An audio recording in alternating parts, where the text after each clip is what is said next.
ইকরার শেষ বিদায়েও দেখতে আসেননি অভিনেতা জাহের আলভী, অথচ তার জন্যই ইকরার দাফনের সময় ঠিক করা হয়েছিল দুদিন পর। এছাড়াও আলভীর পরকীয়ার খবরে চারপাশ এখন মুখর। এরই মধ্যে ইকরার মামা আত্মহত্যার প্ররোচনার মামলায় অভিযুক্ত করেন জাহের আলভীকে, কিন্তু তার অবস্থান নিয়ে তৈরি হয়েছে রহস্য। কোথায় আছেন আলভী? মিলছে না তার কোনো খোঁজ।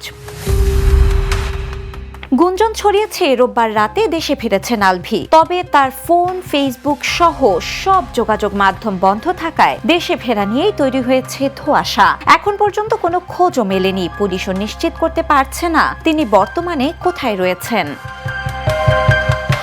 রোববার দুপুরে আলভী জানিয়েছেন তিনি শুটিং শেষে নেপাল থেকে সন্ধ্যার মধ্যে ঢাকায় ফিরবেন এবং ফিরে পুরো বিষয়টি নিয়ে সংবাদ মাধ্যমের সঙ্গে কথা বলবেন। কিন্তু সন্ধ্যার পর থেকেই তার সামাজিক মাধ্যম বন্ধ পাওয়া যাচ্ছে। ব্যক্তিগত ফোন নম্বর ও হোয়াটসঅ্যাপেও যোগাযোগ করা সম্ভব হয়নি। এতেই তৈরি হয়েছে নতুন করে ধোঁয়াশা।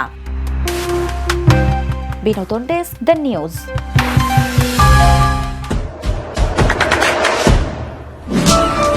দেশে দেশে সবার সাথে দ্য নিউজ।